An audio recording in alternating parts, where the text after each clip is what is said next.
What's up everybody, it's Jake. I hope you're all staying safe in quarantine. I'm going to do this video in English to help you guys practice your listening skills. And remember, if you like this video, please remember to subscribe. In this video, I'm going to talk about things in Brazil that Americans find different.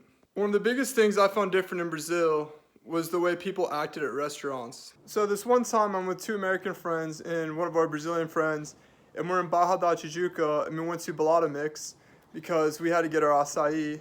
I ended up ordering the large açaí with Oreos, one of my favorites. So after we're done eating and talking, my Brazilian friend calls over the waiter and he says to him, "Oi, campeão, vem cá," which was strange to me because it was very direct. He said, "Hey champion, come here." But to me, I was like, why is he calling him a champion? Is our waiter a professional soccer player? Did he win the World Cup? Did he do something like this? This ended up happening throughout my time in Brazil, where I noticed that people are very direct. So when you're in the United States and you order, it's not so much you're more polite, but you say, "Excuse me, waiter, can you come here?" Or "Excuse me, I need some help." Things like that. But in Brazil, they don't really use please. So after you get served your food, you don't really say por favor. And this is one of the biggest differences in restaurant culture between Brazil and the United States. If you ever end up going to the United States, make sure that you use please and thank you a lot.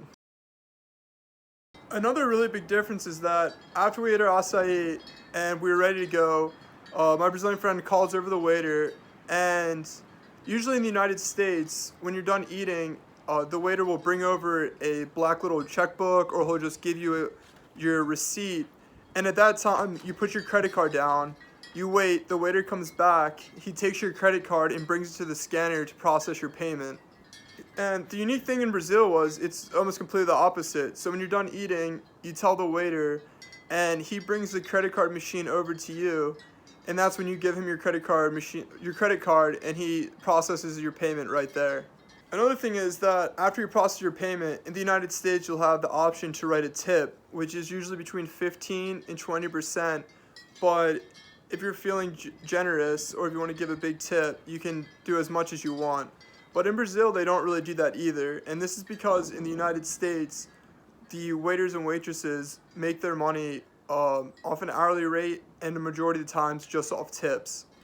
So remember, if you're ever in the United States, make sure you leave a 15 to 20% tip after you're done ordering at a sit-down place. It's different with fast food restaurants like McDonald's and things like this, but nowadays they usually have an option to leave a tip. And if you don't leave a tip, you'll generally get a bad look, and they won't really like you there at the restaurant.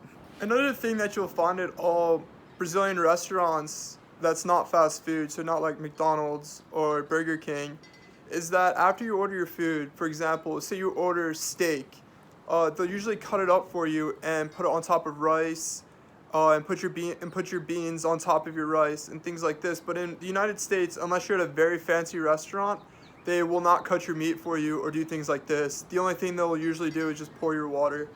I hope you enjoy this video and leave a comment about your favorite restaurant in Brazil.